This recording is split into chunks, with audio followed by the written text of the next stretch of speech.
जनता ने चुनाव लड़ा और जनता से ऊपर कोई नहीं है। पूर्णिया आदि में लड़ रहा था तो मैं भरोसे पूर्णिया की जनता पर था, जिसको मैं भगवान की तरह मानता हूँ। उनको दिल बड़ा करना चाहिए। आज जिसके चलते आज कितनी सीटें हम लोग हार गए। गुस्से की राजनीति करिएगा तो जनता आपको जवाब दे देगी, तो जनता ने जवाब दिया।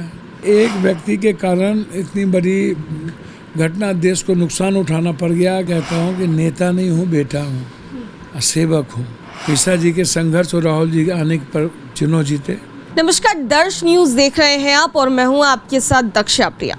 पूर्णिया लोकसभा सीट, जो कि लोकसभा चुनाव 2024 में इसकी चर्चा काफ़ी ज़्यादा हुई, इसलिए क्योंकि यहाँ से चुनाव लड़े पप्पू यादव और निर्दलीय चुनाव लड़ रहे थे। राहों में मुश्किलें काफ़ी ज़्यादा आई, लेकिन पप्पू यादव फिर भी नहीं रुके और यहाँ से अब नव निर्वाचित सांसद पप्पू यादव हमारे साथ एक्सक्लूसिव बातचीत करने के लिए। सर, सबसे पहले आपको बधाई। बहुत बहुत धन्यवाद। जनता को बधाई। जनता ने चुनाव लड़ा और जनता से ऊपर कोई नहीं है, और सर्व समाज को बधाई। मेरी कोई इसमें भागीदारी नहीं है।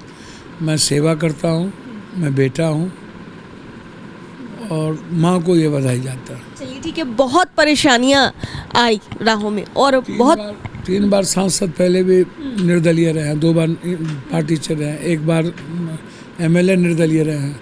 तो इसलिए चुनौती मैंने हमेशा ही जनता, जब आप एरोगेंसी दिखाइएगा, जब आक्रोश दिखाइएगा, तो बिहार की जनता नफरत की राजनीति बहुत लंबी नहीं करती।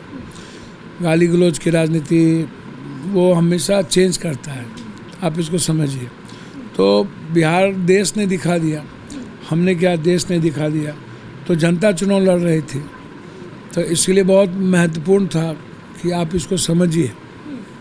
ठीक है, इससे पहले भी आप सांसद रहे, निर्दलीय चुनाव लड़के रहे, लेकिन इस बार आपके साथ जो भी हुआ, आप गए लालू प्रसाद यादव से मुलाकात करते हैं, इसके बाद कांग्रेस में शामिल होते हैं सुबह, और इसके ठीक बाद जब टिकट देने की बारी आती, ये तो तय माना जा रहा था कि पूर्णिया से अगर कांग्रेस किसी को लड़ाएगी तो पप्पू यादव को लड़ाएगी, लेकिन बावजूद इसके आपको निर्दलीय चुनाव लड़ना पड़ा।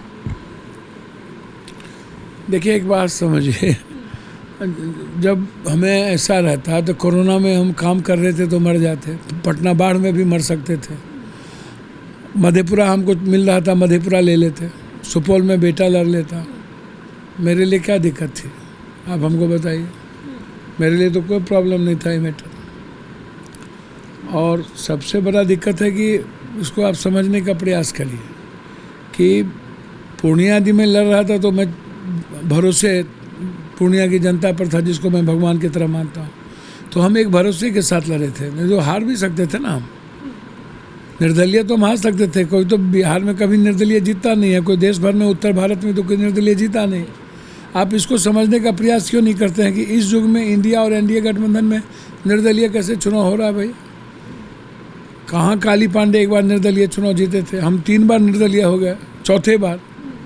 3 बार पहले 1 बार और।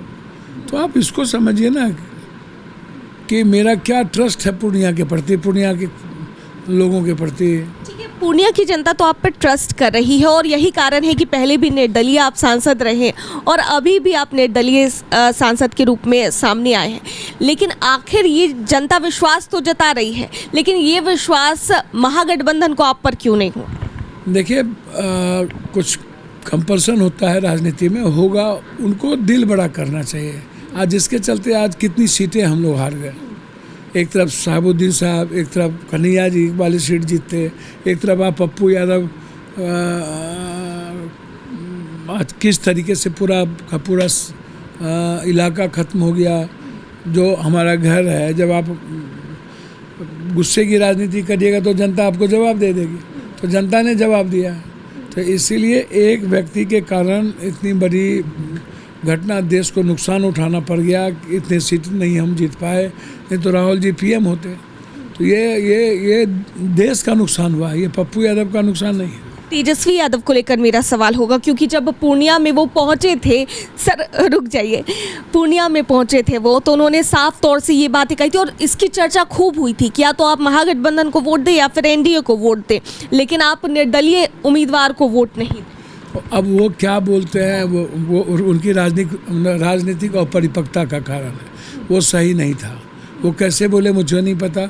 और एक जीत पर अड़ करके पूर्णिया में कैंप करना, रहना, 60 विधायक को लेके रहना, मोदी जी का जाना 2-2 बार, 3 दिन नीतीश कुमार जी का कैंप करना, वो बहुत बिल्कुल मुझे लगा कि ये राजनीतिक पारदर्शिता नहीं है, सूझबूझ नहीं है, राजनीतिक एक लंबी सोच नहीं है। तो मैं एकदम बिल्कुल क्लियर हूँ उस मामले में कि वह सही नहीं था और युवराज जी के लिए सही नहीं था। बिहार में कांग्रेस के बारे में कहा जाता है कि कांग्रेस कमज़ोर है, लेकिन अब पप्पू यादव कांग्रेस में आ चुके हैं, एक बड़े नेता हैं। तो ये भी कहा जा रहा है कि कांग्रेस की बिहार की जिम्मेदारी पप्पू यादव को भी मैं पहले भी कहता हूँ कि नेता नहीं हूँ, बेटा हूँ और सेवक हूँ और संघर्ष करता हूँ, कर्म करता हूँ और हर दिन मदद करता हूँ। कांग्रेस कोई भी जिम्मेदारी देगी तो लक्ष्य बड़ा होगा, छोटा नहीं होगा, नंबर 1 का होगा और सरकार बनाने का होगा। अच्छा, आखिरी के 2-3 सवाल, क्योंकि आपके पास भी समय का अभाव है सर, शॉर्ट में निकाल लेते हैं। तो ये पूछना चाहेंगे कि जिस तरीके से आरजेडी सुप्रीमो की दोनों बेटियां इस बार चुनाव लड़ी, अगर बात की जाए मीसा भारती की या फिर रोहिणी आचार्य की, मीसा भारती ने तो पाटलिपुत्र लोकसभा क्षेत्र से जीत हासिल कर ली, लेकिन रोहिणी आचार्य को सारण में हार का सामना करना पड़ा। किस तरीके से? बहुत लंबा संघर्ष किए और वैरियर की तरह वो चुनाव लड़ी है। मीसा जी भी अकेले चुनाव लड़ी है, राहुल जी वहाँ आए, मीसा जी के संघर्ष और राहुल जी के आने पर चुनाव जीते। वहाँ राजद के लोग ही विरोध कर रहे थे, मीसा जी का भी राजद के लोग विरोध कर रहे थे। तो ये घर का कंट्रोल ही नहीं है, सारा कंट्रोल ख़त्म हो जाता है। तो उनका हारना सही नहीं था, या उनका हो या हिना साहब का हो, वो या कन्हैया जी का हो, वो ठेस करता है। तो इसीलिए जीतना चाहिए था उस बच्ची को। बिहार में एनडीए की सीट्स घट गई या फिर देश में भी बात कर लीजिए तो चुनाव इस बार चौंकाने वाले परिणाम आए हैं चुनाव के, और कहा यह जा रहा है कि सभी पार्टियां इससे खुश हैं। तो इसको किस तरीके से देखते हैं? नहीं, देखिए मैंने पहले भी कहा कि आप यदि नीतिगत बात नहीं कीजिएगा, गाली गलौज कीजिएगा और प्रधानमंत्री के पद की गरिमा ख़त्म हो जाएगी और मर्यादाएं संस्कृति ख़त्म होगी। यदि आप एको हम द्वितीयो नास्ति, सब कुछ में राम को छत दिए, शिव को निकाले, सब कुछ आप ही एको हम भगवान बन जाइएगा और गांधी से भी ऊपर हो जाइएगा, तो देश माफ़ नहीं करता है। और देखिएगा आगे क्या होगा। परिणाम जो सामने आए, सीएम नीतीश कुमार को किंग मेकर के रूप में देखा जा रहा है। चंद्रबाबू किंग मेकर रहे थे, महासदी बनिए ना, महानायक बनेंगे। बहुत रास्ते हैं इनके, किंग मेकर छोड़िए। बिहार के डेवलपमेंट के लिए अभी फिलहाल, चलिए सर आखिरी सवाल है मेरा, बिहार के डेवलपमेंट के लिए जो बात कही जा रही है कि एक किंग मेकर के रूप में जिस तरीके से सीएम नीतीश कुमार आए हैं, चिराग पासवान का कद बढ़ा है, 5 सीटें लेकर के 100% स्ट्राइक रेट के साथ वो आए हैं। तो ऐसे में कहा जा रहा है कि अच्छा मौका है बिहार के लीडर्स के पास कि वो अपनी बड़ी डिमांड्स बिहार के लिए, विशेष राज्य का दर्जा है, आरक्षण है, 69% जाति जनगणना है, पूर्णिया एयरपोर्ट है, पूर्णिया में मखान और उस इलाके में कोसी सीमांचल में मक्का है, उपराजधानी है पूर्णिया की, हाईकोर्ट बेंच है, 6 लेन है, विशेष पैकेज है, अग्निवीर को समाप्त करके आप जो आपके चीज़ थे आप करिए, तब आपको सेंट्रल यूनिवर्सिटी है पटना का, तो अब तो बहुत बड़ा मौका है, इनको जो चाहेंगे सो होगा, तो करिए, वो तो दिखेगा डेवलपमेंट। जो वादा नरेंद्र मोदी जी कोसी सीमांचल में करके आए हैं दिखेगा वो। चिराग पासवान के लिए क्या कहिए? अच्छी है, शुभकामना है मेरी, आगे बढ़ें और हनुमान बने हुए। भैया बहुत बहुत धन्यवाद, उनको भगवान और हनुमान बनाए और मेरी शुभकामनाएं। चलिए बहुत बहुत धन्यवाद। तो नवनिर्वाचित सांसद पूर्णिया से पप्पू यादव हमारे साथ थे। खास बातचीत चुनाव जीतने के बाद उनसे हो रही थी, क्या कुछ कहते नजर आए हैं साफ तौर से आपने सुना। कैमरा पर्सन ऋतिक के साथ मैं दक्षा प्रिया, दर्श न्यूज़ पटना।